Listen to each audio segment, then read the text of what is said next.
Welcome to Playful Podcast, your guide into the underground scene where we discover topics on kink and electronic music every week. Don't forget to subscribe to not miss out on our next episode. We are here today with stripper Chiqui Love, who has been working as a stripper for 20 years. We talk about how she became a stripper, some lessons learned at the club, how and why she started Berlin Strippers Collective, how the stripper industry has changed over the past 20 years, and some red flags within the scene. I am Amanda, and this is Playful Podcast. All right, we are so happy to have Chiqui Love here in the studio with us today. Yay! Applause. So I want to start with hearing some about your background. So where are you from? Who were you when growing up? And how did you come to Europe? Oh, I was born in Venezuela, in the countryside. I'm from a little village. But then me and my mom, we moved to Caracas. Unfortunately, the political situation in my country became really complicated back in 1997. We had Hugo Chavez coming for the elections, and my mom was very lucky to have a Spanish passport. So we moved to Spain. And who I was always a stage whore. So I was a very shy kid only, but I came to life when I was on stage. So the stage have always been my happy place. I remember when I was a kid and I would be performing, people would come to my mom and said, "Is that the same girl that we just saw 5 minutes before?" Because I would just go jazz hands all over the place. I also feel like for a lot of performers, this is a true story. I think a lot of performers are actually quite shy people. And like introverts, you mean? Yeah, and then we create this persona and we kind of own the stage because those are our moments of freedom sort of thing. Okay, so you created Chiqui Love persona. I want to hear more about that. So when we moved to Europe back in 97, we moved to the Canary Islands. That's where half of my family is from. How old were you then? 17. 17. I was 17 years old. And also it was because I didn't have a Spanish passport. So it was easier for me to get it when I was still a child, no? So before 18. So that was also my mom. She's very intelligent and she's like, let's move before so we can sort out your paperwork quicker because you're still under my control sort of thing, no? So then I moved to the Canary Islands. Caracas, even though it's South America, it was a capital city at the end of the day. Theater, the culture, a lot of culture. And when I moved to the Canaries, it is a cool place, but it's very holiday. It's only the beach and for me, I feel like I needed more. So I waited till I was 18, got my Spanish passport, and then the next thing I knew is that I moved to London to learn English, and then I stayed for 18 years. Wow. But moving to a city like London came with a lot of challenges because it's a very expensive city, especially for an 18-year-old girl. So I didn't stop stripping by then, but I left. So I stayed in London for a year. I came back to Spain. My mom had a little sister, so I have a little sister now. We're not so little anymore. No, She's your 20. mom had another child. So I went back during my mom's pregnancy. I stayed with her throughout the whole pregnancy. But I still miss London very much because when I moved to London, I thought, oh, this is a place for me. And then I came back to London completely broke. I paid 1 month in advance, 1 month rent, and I had no food in my fridge. I used to work in a bar and I was not making enough money. And I remember opening the fridge and thinking, you know, like a Scarlett O'Hara with Gone with the Wind. I don't know if you've seen this film. No. It's a really classic film, and Scarlett O'Hara goes, "I'm never going to be poor again." So I kind of said that to the fridge, and off to the strip club I went. And yeah, that's how it all started. That was 2002. But did you know anyone who were a stripper? Yes. So I used to work in a coffee shop, and there was this guy called Joe and his girlfriend at the time. She was a stripper. She was actually Swedish. And she was like, yeah, come for an audition. And every Monday they used to have auditions. So I went there and it was fully naked. And I was like, oh my God. So I had 4 tequilas before my first ever stage show because I was super nervous. I can imagine. And you were how old? I was 22. 22. 22 or maybe 21, about to be 22. And that's the same year Christina Aguilera released the album Stripped. So I think that was an omen. I was like, Christina Aguilera is sending me messages. Did you dance to that song? So I remember Shakira. I'm always being a massive fan of Shakira because she's like the representative of all Latinos, right? And she had this song called Whatever. I love that song. And then she said, lucky that my breasts are small and humble. And I was like, yes, I identify with that. My breasts were also small and humble. So I did a whole choreography to that song. But when I go to the club, I actually forgot my CD because I was very nervous. Because back in the day, you had to carry your CD. Oh, yeah. I was so nervous that I forgot my CD. And I was like, oh, God, what am I going to dance to now? So I went to the manager and I said, sorry, but I actually forgot my CD. And I had 4 tequilas by then too. And he said, oh, just ask one of the girls to lend you some music. So I went to one of the girls and she said, yeah, you can use this CD. And I danced to Living La Vida Loca by Ricky Martin. So that was my first ever strip. I mean, that whole memory of the dance is blank because I was so nervous. Did you know how to dance before? I mean, coming from Venezuela has a massive dance culture. Since you're a kid, you go to any wedding or you go to all these like Christians parties, like baptism. Everybody actually gets drunk and dance salsa. I think Christianity is just an excuse to get drunk and dance salsa. At least back in the day. So it's very much part of our culture, like my parents are also really good dancers. So we had it in our blood, but dancing in a wedding with your family and your friends is very different to going on a pole in a bunch of like dudes watching you. And judging also, like, are you accepted or approved? Or could they say that you wouldn't be approved? I don't know. I feel like one of the wonderful things about this industry is that there is a market for everyone. Doesn't matter what you look like, there is always going to be somebody who's going to be exactly into what you're serving. You can have whatever body you want. And one of the cool things about the place that I start is that it wasn't a high-end club. So they hire pretty much anyone. But that means that it was the most diverse club I ever worked at. Like I remember there was even a stripper. She was maybe in her 70s. Wow, I need to meet her. She looked at me like Donatella Versace. Oh, wow. I mean, this was 2002. I don't know if she's still alive. But I've never seen that in any other club. There were every skin color, every body shape, every age. And I've never seen that ever again. So for me, that was a really cool, now that I look back into it, that was a really cool place to start. How was the relation between everyone at the club? Unfortunately, what happened in the UK, and it also happens in some of the clubs here in Germany, is that they book too many dancers. So I feel like a lot of the people that hire, they think that the more dancers, the better, but that's not necessarily true. So that creates a lot of competition sometimes because you see yourself that time is passing by and you're not making money. And also you have to pay the club money to work. How much? So depends. Like back in the day, I remember it was £30, but this is 2002. But it can go anywhere from £30 all the way to £120, depends where you are. And sometimes you have 100 girls on the floor and you're not making enough money. So sometimes that makes a quite tense situation. But more often than not, I said that there was also a lot of sisterhood. Because even though the whole thing is designed for you not to thrive, somehow we managed to thrive. And somehow we managed to support each other. And that was something that I also found fascinating in this kind of environment, because it's like, how come that everything is against us, but we still manage to make money, to look fabulous, to help each other out, to learn pole move, to kill it. And I was like, that was cool. How was your first shift? It was really, so I was really scared because obviously all the stigma attached to this industry, and I was always kind of a good girl, so I was really scared because I was like, oh my God, am I really going to jump into this sex industry water now, But I also look at my fridge and it was completely empty and rent was due soon. So I was like, okay, I'm going to go for it. And I remember it was a really short shift. It was an afternoon shift because in the UK, you can work from 12 in the afternoon. Places are open. So guys are having the lunchtime with titties added on the side, which was hilarious. So I did my 4-hour shift and I made in 4 hours what I will make in 3 days work in the bar. So because I was getting paid maybe like £7 an hour back in the day in a bar job. And I remember £70 in 3.5 hours. So then I was like, okay, this is something that maybe I should look into. And also it was cash, so I was, I went to the supermarket, I remember after that. So, but it is definitely a challenge because you're overcoming your own stigma, you're overcoming your own ideas of what the industry should be. And also it was nothing like I thought it would be.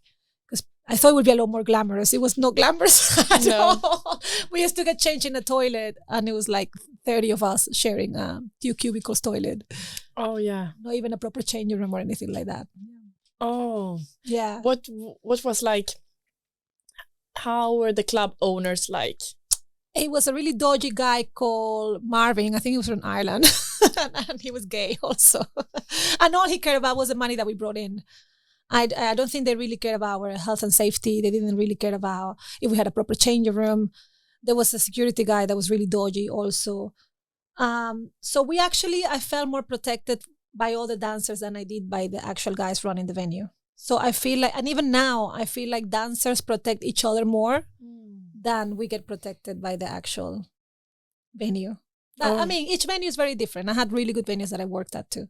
But back in the day, I felt like other dancers will have my back more than the security guys.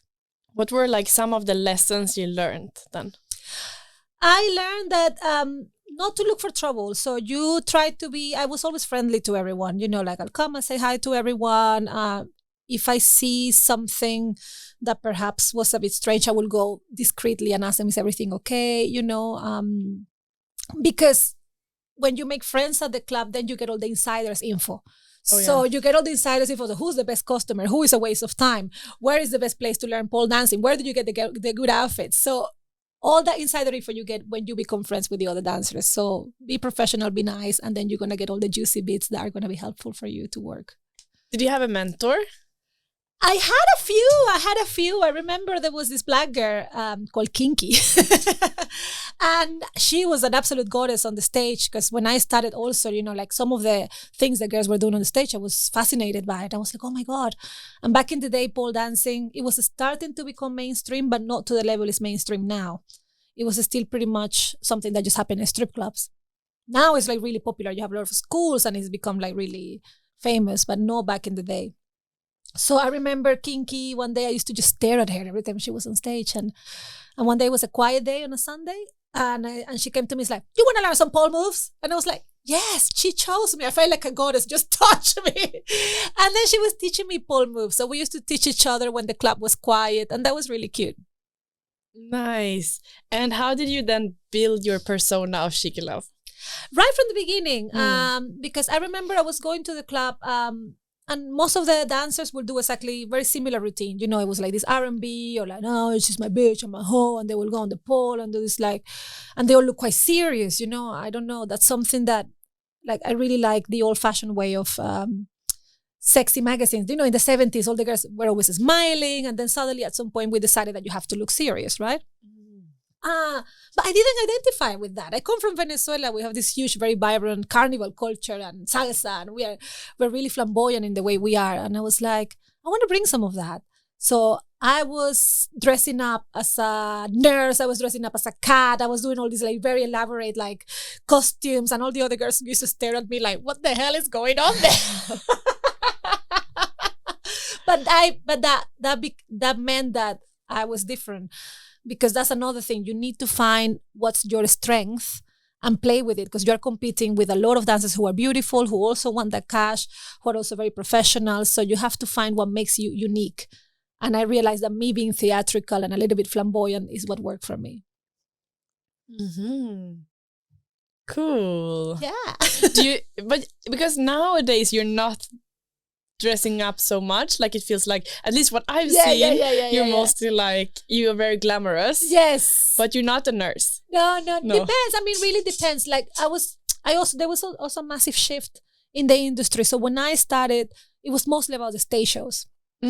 So there was a place I used to work, which was my favorite place to work, called the White Horse back in the day.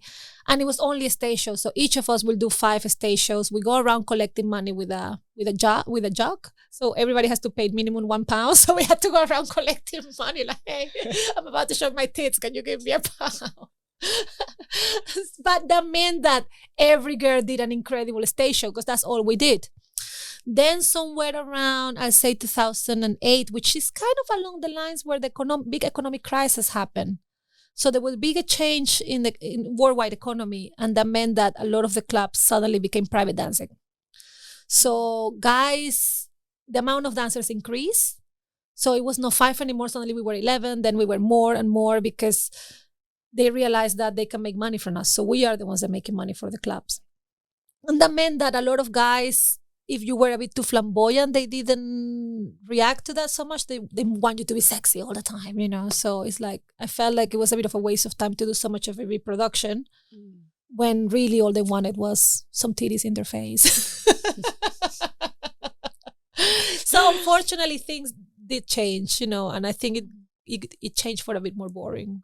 And now you've been in the scene for 20 years. 20 years. Yes. So you've been around on so many various clubs. Yes. Like, is there anything when you come to a new club, is there anything that you are like, look out for, like red flags or, you know, these things when you enter a club, you're like, don't go to this place, choose that place because of like X, Y, Z. The atmosphere, I think. And also, I think security definitely is one of them. Like, who will have, in case of an issue, in which side are they going to be? Are they going to give priority to the customers or are they going to give priority to the dancers? Because I've been to clubs where guys, because sometimes it's alcohol involved, like any place. I don't want to stigmatize our customers, but you go to a big club and somebody's drinking, sometimes things get a bit out of hand, right? But sometimes there are clubs that will allow people to stay even if they have bad behavior just because they want to sell an extra 2 beers to these people. And I'm thinking, yeah, but you're making so much money out of the dancer. You make more money out of the dancers than you do out of that guy 2 beers. Like, why are you giving them priority? And also, we are in our underwear wearing high heels, you know, like that's already quite vulnerable. Another things I would look, I remember I went to this club in Hanover and they had a list of fines of all the reasons why they can take money from you. So it was about 20 different things. So one of them, using the phone on the floor, was €5. Being backstage for more than 10 minutes was €10. Anything, not having long nails it was a whole thing. And when I look at that list, I was like, oh my God. That's not having long nails? Yeah, like... Are they paying for the nails? No, but it was like it was like a list of 15 things that they would take money from you. And I was like, okay, I only lasted 2 days there. Yeah.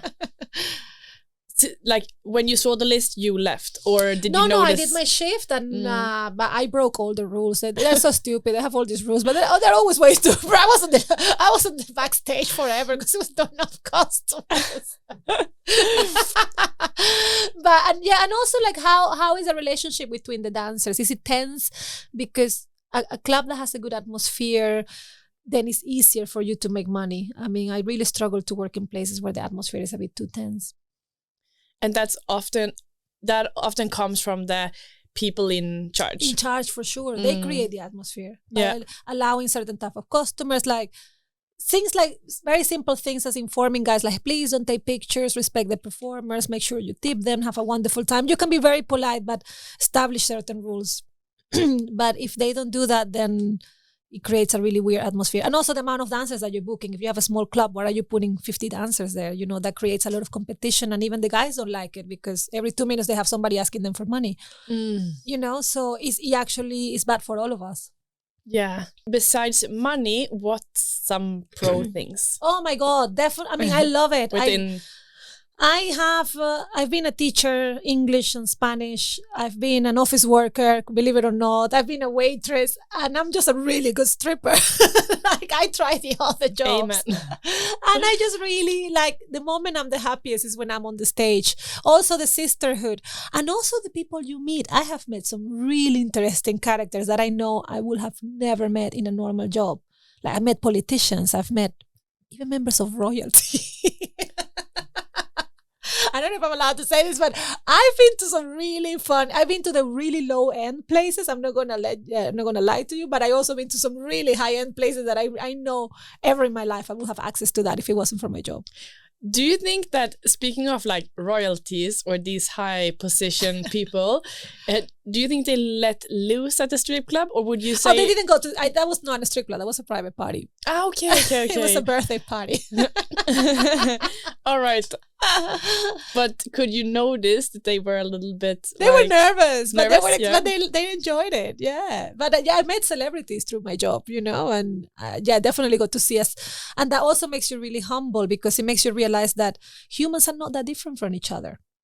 We all want to have a good time. We all want to have see a nice show. We all want to have a little bit of sexiness and naughtiness, and that's not a difference between the high class or the low class. I think everybody likes looking to have for fun. Exactly. Yes. Yeah. But what are some of the backside? The bad side, I think you need to be very strong mentally. Because I think nowadays with social media, it's also very glamorized. I feel like there's a lot of glamorization of the sex industry. You see these girls on TikTok, on Instagram going, oh, you can make all this money in 2 days and I have this sugar daddy that give me millions. And I'm like, that's a complete lie. And it's no way you're going to have a sugar daddy without giving sugar. Sugar is a good part of sugar daddy. Because I get a lot of girls say like, oh my God, and you have to hang out with them. So yes, of course you have to hang out with them. And so it is long hours. You have to be very strong because you're going to be rejected a lot. You're gonna get people being mean to you sometimes, telling, like I had guys saying to me like, oh, but your boobs are not big enough. Oh, but she's more beautiful than you. Oh, but so sometimes guys can be really mean because that's also a reflection of them. So you have to learn that when someone is mean to you, it's not about you, it's about them, that they need to put you down because whatever issues they have with themselves. And also your boundaries. If you don't have your boundaries clear, then it could get really blurry and it can get really messy if you start doing things that you're not happy with or you feel that you're pressured by. And be ready to not sleep much. Be ready to be stigmatized by society a lot. Because even cities like Berlin, where we're so open, there's still a lot of stigma attached to our job. Like there is a big thing about sex work being work, but I cannot put it on my CV. I cannot put it on an application if I want to look for an apartment. I cannot put it in my bank. Like, hey, I'm a stripper. Can I have a bank account? Like, I really have to hide what I do a lot. That's because it's a legal work. So that's really weird. Yeah, I mean, here it's legalized, but people still see.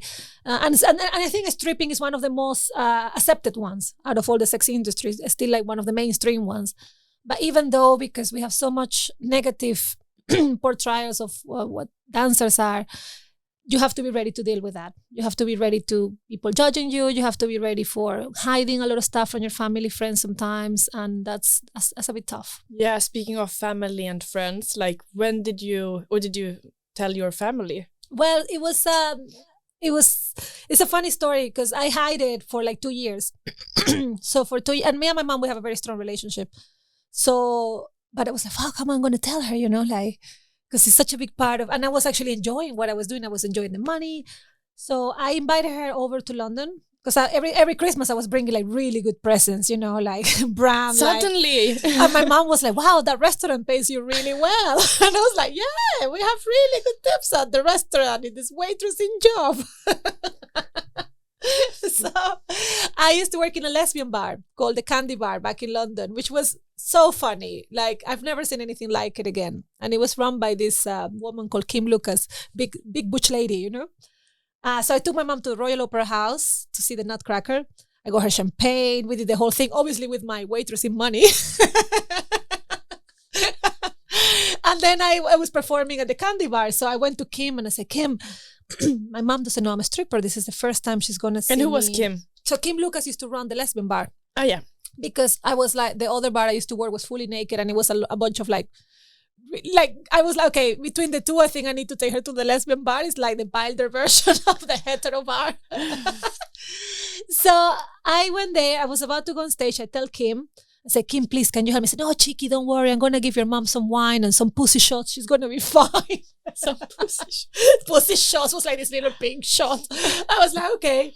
I said, okay, mama, I'm going to do my thing. I'll see you in a minute. So I come back. I start going on the pole, doing my thing. And my mom is staring at me like shocked, but also a bit surprised and also a bit fascinated. She was just, her face was changing. But it wasn't necessarily a bad face. She was just a bit like, what the hell is going on? And then I come out of the stage sweating and I say, Mom, what do you think? It's like, I can't believe you can do all of that on the pole when you've always been so lazy. And then she was like, how much money are you making? Let's buy an apartment. Don't waste your money. So I invested in a flat in Gran Canaria. You still have that flat? Yes, I still have it. Yeah. Because, my mom was like, okay, now we need to invest this money somewhere, which was really clever. Yeah, so she was cool. Or did you have any questions? I mean, of course, I think considering and what I've seen with a lot of my colleagues, I think she did really well. Obviously it's not ideal. And obviously every so often she will come to me and say things like, oh, I wish you were something else, or I wish you had a different job. But obviously that's a concern for her from my safety, which is fair enough. That's what moms do, they're concerned for you. But I mean, it was a little bit painful to have my whole family. And also when my dad he found out through Facebook. So people was tagging me, and that was a different story because South America is still very traditional. Exactly. He was not together with your mom, and he was living in Venezuela. And when Facebook came out, then I was tagged in a lot of pictures wearing latex leggings and going to I was like an erotic exhibition in London. I was wearing like this Barbarella bra. And my family in Venezuela was like, whoa, okay. And they said really hurtful things about me, and that was really painful. So relationship. Your dad did, or your family on that my dad always side. defended me, but it was some painful things said about me that was really hurtful, and that I feel like my relationship with that side of the family did break a little bit after that. But then I also thought, I mean, going to South America is a very different mentality. The way the sex industry works there is very different too. So they don't have any idea of how it is here. So I understand why, but also I understand. But then at some point in my life, I realized, like, hang on a minute, I'm an adult. Like, they don't pay my rent, like that. At the end of the day, we also choose our family too. You have your blood family, but you also have the family that you choose, which are your friends and other people. So yeah, but now it's better though. It did take a while. But I don't care anymore, to be honest. What they think, that's the difference. Yeah, you stop caring when people are like... I stopped caring. Yeah. But it was hard because I was 28, 27 at the time. And all I saw myself, I knew how hard I was working. I knew I was paying for my studies. I knew I was paying for a flat so I can have somewhere to live when I will be older, because they never really helped me that much anyway. So I knew my side of the story. They didn't know that. All they saw me was like, oh, she's partying in latex leggings being a whore. This and that. And I was like, no, I was actually working too. And trying to survive, and working pretty hard too. I was working. I'm a really hard worker. Yes. Yeah. How did you come to Berlin? So London for me still is one of my spiritual homes. Like I have a lot of really good friends there, and I had a really good time in London. However, Brexit came. So Brexit happened. Nobody really expected that. Then also became a super expensive city to live and too hectic. Like for me, London became too fast and too expensive. And I was becoming quite a bit stressed because the money I was making I was not saving any money, because in London, whatever money you make really disappears in a minute. So from being able to buy an apartment, suddenly I was not saving any money. Like all the money was... And also I took a little break from stripping because mentally can be really... really taxing for your mental health because you're constantly hustling and this. And so I took a couple of years break working in an office, which I hated. But it was good for my mental health not to be at the club all the time. But yeah, I was not made for office work.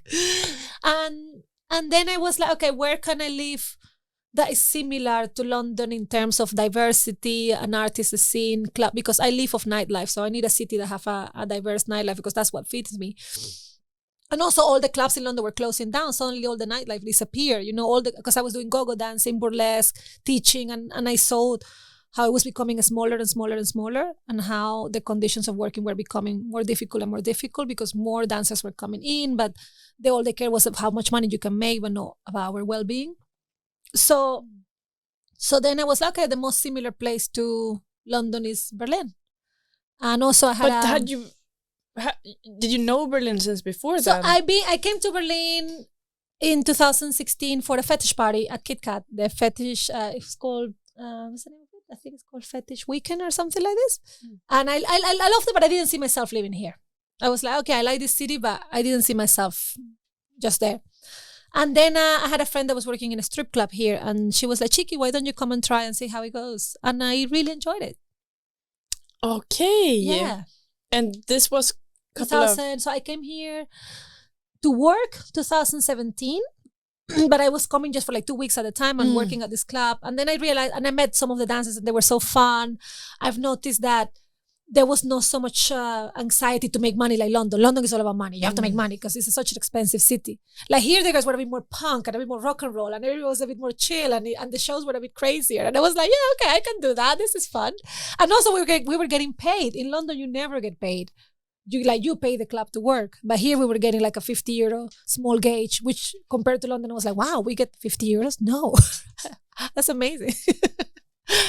So I liked it. Yeah, I like how more chill Berlin was, and also that you have a space that traveling from A to B is not so stressful, that you can afford things, you can afford rent and food. Wow. And you're also like one of the founding members of Berlin Strippers Collective. Yes. So I actually am the co-founding member of two. So this all started in London in back 2014. Me and my colleagues, even though we had this in common, that we did enjoy our job. We love dancing. We love the sisterhood. However, we were always complaining that the working conditions could be a bit better, and that sex workers should have more of a say in how to run sexy shows, because they never ask for our opinion for anything. And it's like, we are the ones talking to the customers. We are the one doing the job every day. How come you never ask us how can we make it better? So we started to do our own events back in London. One of the main events is a live drawing session where all the models are strippers. So we were using the pole and people love it. And then we started to do our own cabaret nights, and people absolutely loved it because they were super fun and diverse, and it was really silly, and we had different themes, and we realized, okay, this is something that is pretty cool. And also we were talking about working conditions, how to improve what we do, how to be more diverse, how to be more inclusive. And then I came to Berlin and I saw the same thing. Incredible dancers, really good personalities, but then the working conditions again were a little bit of a letdown. So this is a theme that kept repeating everywhere I go, that something that could be so much fun and empowering suddenly has people running it that don't really listen to us so much. So we started the one in Berlin in 2017, just a little bit before the pandemic. So we started it really successfully, and then suddenly, bang, everything closed down. And that's when I met you the first time also. Yes, because we started more or less at the same time. Yeah. I noticed you because you were writing in a Facebook group about you and what you do. And I was like, wow, this is brilliant. And that's how we featured you. And that was 2009. Just before the pandemic. Yeah, because we were meeting the first time at our second issue's release party. Yes. And that was like the weekend before the lockdown or something. We had Scotty the Bunny there, I remember. Yes, always. Lovely so Scotty. But yeah, that's the thing, that I have so much love and passion for this industry, because it has brought me opportunities that I would have never have gotten with a normal job. You know, like I have been able to travel. I paid for my university. I paid for an apartment that when I get older, I have somewhere to live. And I have met incredible people, you know, like, and I just really love showing my tits in public on the stage. I'm really good at it. Like, it makes me, I like to see people having fun, and also to empower female sexuality, because I was brought up in a Catholic country. So the narrative, even though it's a very sexualized culture in South America, it's also very misogynist, right? So women are whores, or you're a virgin, or you're this and you're that. And I'm like, no, we're not. We're a lot more complex than that. And I want to own my body. I want to express my sexuality, and I want to do it however I want. And in fact, I have a really funny story. I remember once I was at the White Horse, because I used to dance to The Boys Wanna Be Here by Peaches. Fully naked, I was Lex Akimbo up on the pole playing air guitar with my pussy. And I remember I had a boyfriend at the time, and he was among the crowd. So when I started doing that, this guy was like, wow, man, I would love to fuck Chiqui. And apparently the other guy said, no, Chiqui will fuck you. And I was like, okay, that's cool. That's a good vibe. I like that.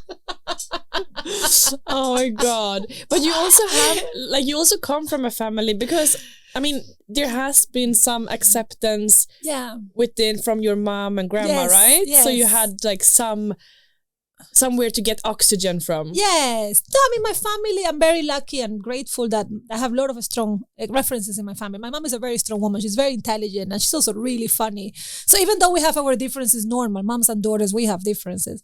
But I'm really grateful that I come from very strong women. And also the people I've met in my industry. I've met some really incredible women too that I feel super inspired by.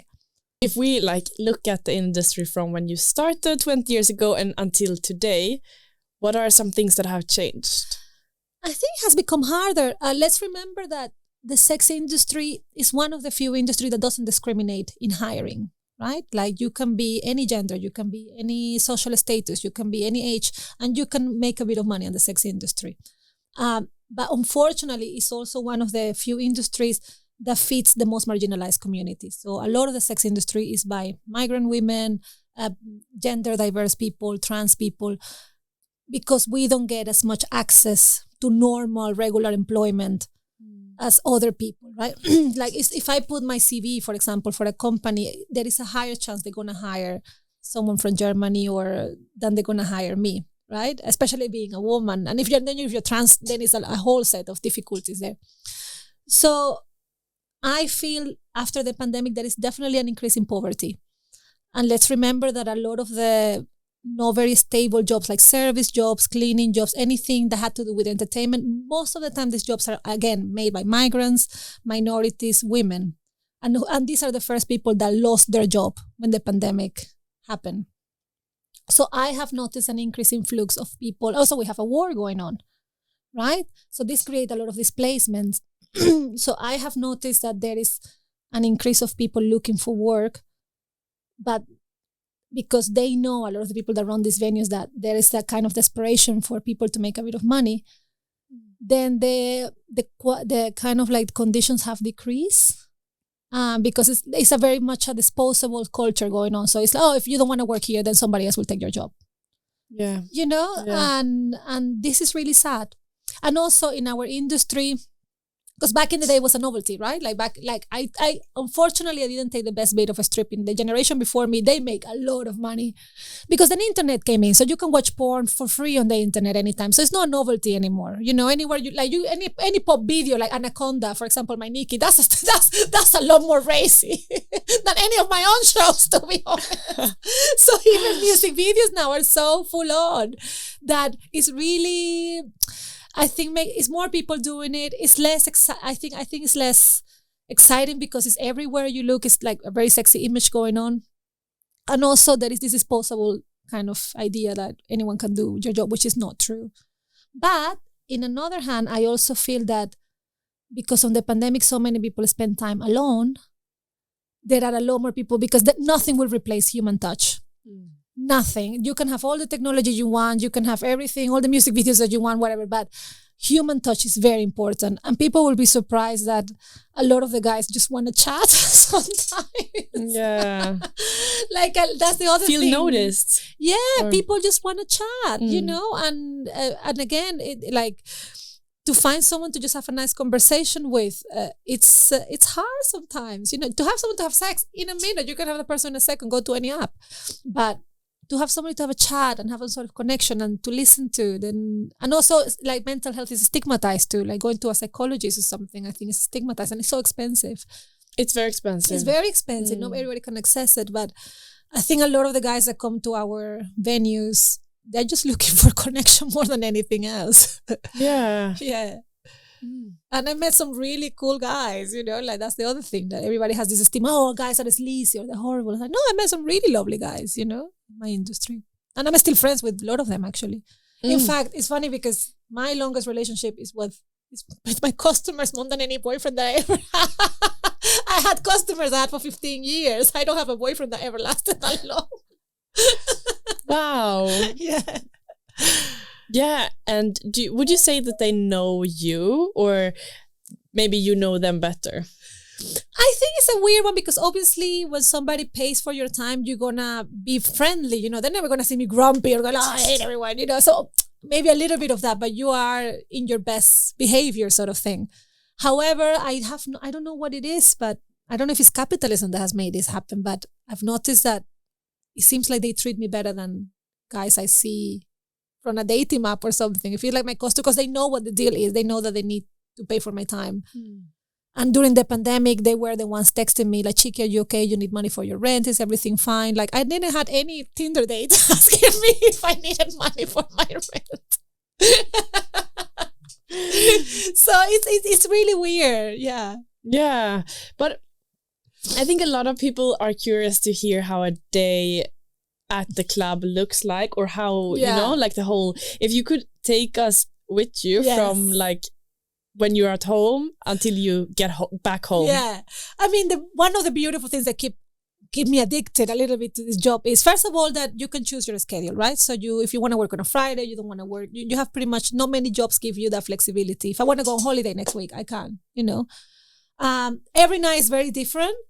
But I wrote an article for one of your magazines, actually, remember, which is really funny. I love that piece. It could be really fun. So at the beginning, I normally do my... I just gotta say, it's named as The Diary of a Stripper. Oh yeah, the right? Secret Diary of a Stripper. Secret Diary of a Stripper. Like this. It's brilliant. You can find it online. Yeah, you can find it online. So you can have an idea what's going on there. But normally I do my makeup at home. But there is a big changing room. So you go to the club and all the girls are like putting the pleasers on and they're checking if the tampon string is showing or something. And you gotta know your tampon string is fine. So that's the thing, that the friendship that you make in the clubs are so intense because you get really intimate really quickly. That's not something you'll do with a normal friend outside. I just met somebody and I'm already checking if her tampon string is showing. You know? And she's telling me her name is Lollipop or whatever. And I'm like, hey, Lollipop, your tampon string is fine. And then, so we all normally have to be at the floor by a certain time. Different clubs, different times, but normally it's 9:30 or 10. Otherwise, you get a fine. There are clubs that fine you if you're not on How the much dot. is it? Oh, it could be 10 euros. It could be 15. But I've never seen any other job where you get fined for things like this, especially because we're freelancers, right? But anyway, that aside, I just had to mention. Then we wait for the guys to come in. So normally, if you have more than 2 guys, then one of us need to go on stage. There is a character that repeats itself on the club, which is the DJ club. Sometimes you're lucky, but more often than not, you get a guy that plays terrible music. So once I saw a dancer, she's an incredible dancer too, that had to be sexy to Who Let the Dogs Out. Who let the dogs out? And she was looking, and they were like, for fuck's sake, really. So maybe you get a dancer dancing to Who Let the Dogs Out around 10-15. Warming up the audience. Warming up the audience to that sexy music. And then so you have a drink, then the guys start to come in. Normally things get busy, let's say around from 11 onwards. Like the first hour is a little bit dead. So most of us, you see a girl maybe like texting her Pomeranian dog or like, you know. Or you see like girls chatting, catching up with each other. Then you get the wild ones getting a shot of tequila because they need to get a little bit tipsy before things get up. You see some girls practicing on the pole. So when the club is empty, some are stretching, some are checking FaceTiming their boyfriend or whatever. And then when things get busy, if it's a Saturday night, you get a lot of guys who are going to get married. So you get like all this bachelor's party, which I actually hate. Oh, yeah. Why do you hate Because them? they're very rowdy. When men are in big groups, they just want to show off to each other. You know, they're like, oh, that's my man. They become very much, it's like a school children, you know, and you have like oh, yeah, I don't want to dance. My friend wants to dance. So I don't have the personality for these guys anymore. Like show off in front of each other. They show off in front of each other. We're just an accessory for them to show off for each other. But then you have girls who are really good at it. There was this really good dancer called Roxana, and she used to take the main guy on the stage and just beat the shit out of him. And this could be like 11 at night. There is a guy already butt naked getting slapped by a stripper. Having tequila from his own shoe. And he's like, fuck, it's not even midnight. Diving. But then I like the quieter nights because I like the older guys and I like the kind of more chill vibe. So normally you get like guys who are business trip, you know, and they come and they want to have a bit of company, or you have guys that are visiting the city for a couple of days. But again, what they want is to chat and a bit of a sexy friendship, let's say.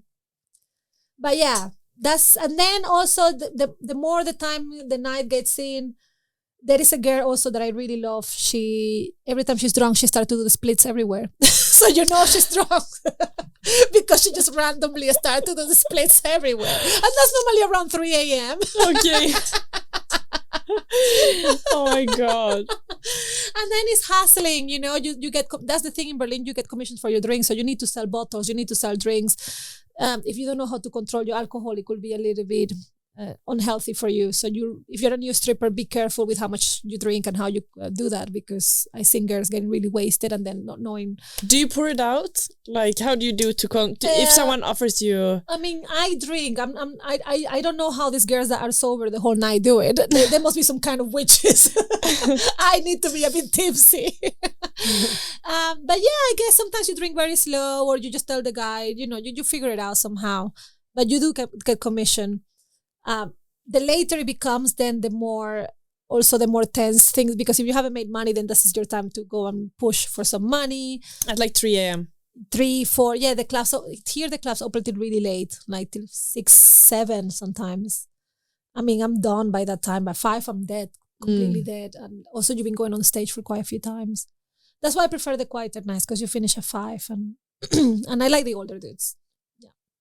But yeah, normally girls, somebody will do the split, somebody will get drunk, somebody will lose their bra, some guy's gonna get spanked. Oh my God, I'm gonna hear some stories later. Yeah. But like, what are some stigmas you come across as a stripper? I think I'm part of I think the stripper is the most kind of socially accepted out of all of the sex industry. However, I've noticed a change in, first of all, when even dating, right? So sometimes I use apps to meet some dudes, because I realize that most of my friends are gay guys or other strippers. So I don't really get to know many hetero dudes unless it's at the club. I dated men I met at the club. Sometimes you have that connection, you know? But let's say I want to use an app. Sometimes I don't know how to approach it, because I feel like men either will fetishize you. They go, oh, I have this stripper. So you're not a person anymore. You're this stripper. Or they just became really weird about it. You know, they will be, oh, well, I don't, and that's, you know, they start to think that maybe that's something bad. And also for like for example, if I want to apply for an apartment, I cannot really say, oh, what do you do for a living? I say, I'm a stripper. Then there's a high chance I won't get that apartment. If I go to a bank account and I want to ask for a loan, and I say, hey, can I ask a loan? And they say, how are you going to pay? But well, I'm stripping. It's a high chance I won't get that loan either. So you constantly have to edit who you are and to be careful who you tell who you are. Like I'm pretty open with what I do. But if, for example, I was teaching English back in Chile, I wouldn't say to my students, I was a stripper, for example. You know, I will keep that quiet because, yeah. Maybe, do you feel that it's an unnecessary thing for them to know if they would change their opinion about you? Yeah, or I feel like, I mean, you can lose your job. Even people, things like OnlyFans, that's something that happened in the pandemic. I've seen a lot of articles about teachers losing their job because they found out that they had an OnlyFans account. Oh. Yeah, so you can lose your job. You can lose a lot of stuff if you say to the wrong person. And it's a shame because it is a job at the end of the day. And especially in the pandemic, people had to pay their bills, you know, and without being able to work, what are you going to do? Let's say you have a lot of my industry is also single moms. It's also people that send money home to help their family back home. So you have to pay those bills somehow. There are like a lot of various opinions about sex work that we have been talking about. And in what way do you think that harms sex workers? Yeah, I mean, for me, I think it's very stigmatized because every job has its positive and its negative, right? Like I have worked in an office, I had normal jobs and I never had enough money to live. The hours were super long, but nobody talks about that. Like you don't go to an office working and go like, hey, you must be stigmatized. You're not making enough money to eat, right? But for some reason, people always feel like they can ask me really personal questions just because of what I do. Like I have guys coming to me like, how much you make a night? I'm like, excuse me, are you the tax man? Who are you? Why should I tell you that? Or are you being exploited? I'm like, are you being exploited? Like I've seen girls working in supermarket in the cashier. They don't get paid that much. That's also exploitation, you know? Or where our clothes are made, like all these big factories, that's also exploitation, but they're not stigmatized, right? The farmers, how much the farmers get paid, you know? That's exploitation too. So I feel like with our industry also again has to do with female sexuality and empowerment and freedom, because it's one of the few jobs that allows you to make enough money for you to not just survive, but to actually live. Because I was just scraping with all the other jobs I had. And with sex work is the only job I can afford to pay for university, the only job that I had enough time to study. But society has a problem with women having enough income and being free, it seems. And so they always tend to do and also you have religion on top of that. Religion has always demonized sex, right? So anything that has to do with sex is like, oh, that's bad, you're horrible. And if you're making, like, I remember, especially if you're a woman. Yeah, and I remember being a kid, like when I was maybe 13, I always looked very young. I was very skinny. And men were already sexualizing me. I remember walking down the street and men staring at me, and I was 13, 14 years old. Yeah. And the moment I turned that corner, I said, okay, you're going to sexualize me. You're going to pay for this. Then they had a problem with that. So they don't have a problem with sexualizing us. They have a problem with us making money out of that. That's true. You know? Yeah. And I feel like when you look at cinemas or you look at articles, it's always like, oh, they're victims or they're being exploited. So aren't we all victims? This system fuck us all. You know? But I found a way to get fucked by the things that I actually like. You know Yeah. I mean? Or I enjoy more. I wouldn't say that. Because people say, oh, is that your dream job? No, I don't dream about labor. I want to be on the beach drinking margaritas. That would be my dream. But if I have to choose a job, this is the one that adapts better to how I am and what I like. If you're a Patreon, you'll get to listen to Chiqui Love's stripper stories as she shares the insights of some funny days at the office.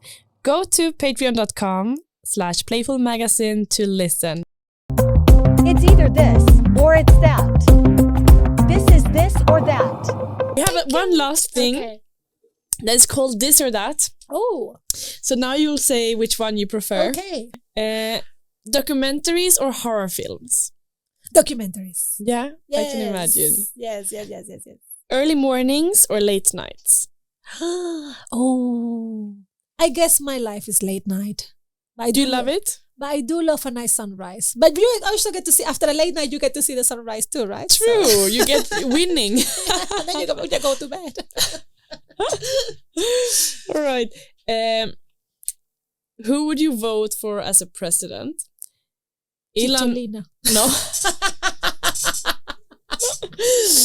Elon Musk or Mark Zuckerberg?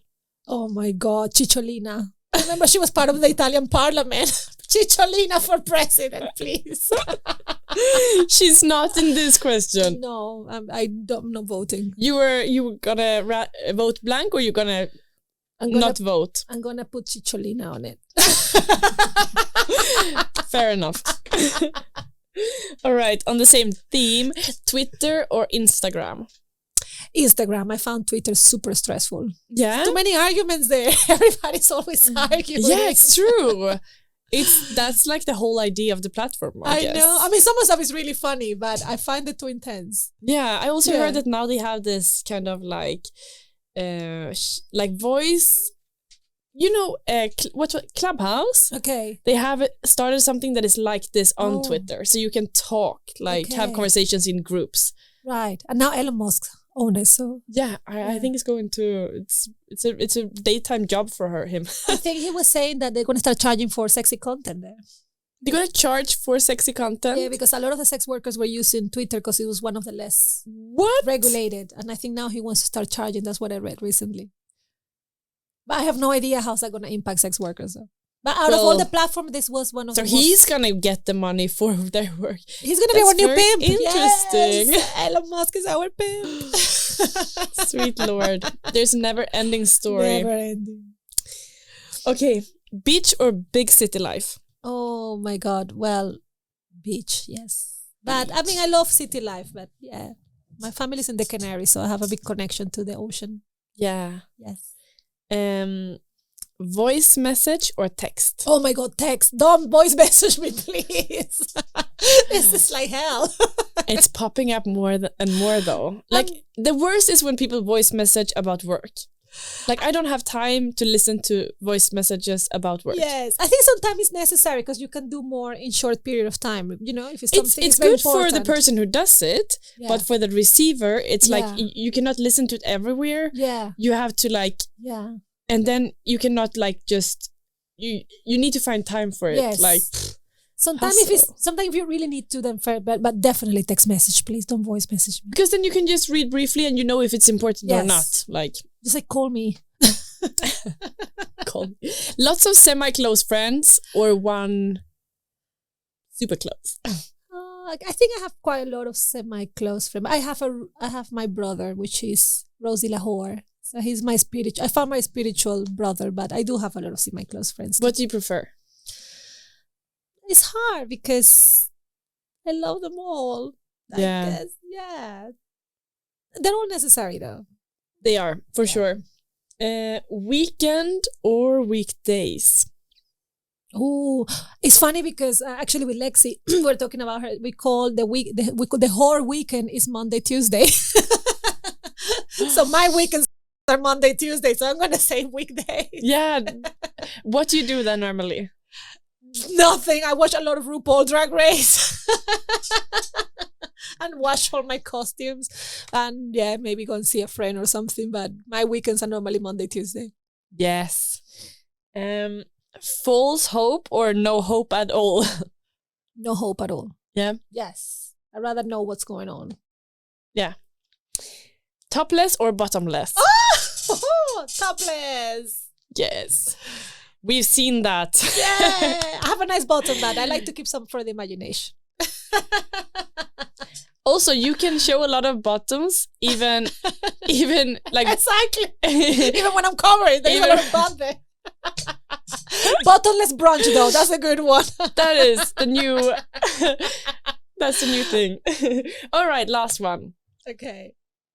Stay at home or go out? Okay, my job is going out. So my time off, I like to stay at home. Yay. Yeah. Thank you so much. Thank you. This was it for Playful Podcast this week, but please follow, subscribe, and listen to our next episode. And if you want to have a say about future artists or even ask your own question to one of our guests, follow us on Instagram and make sure to add your question when we lift our coming guests. Thank you so much for joining and see you next week.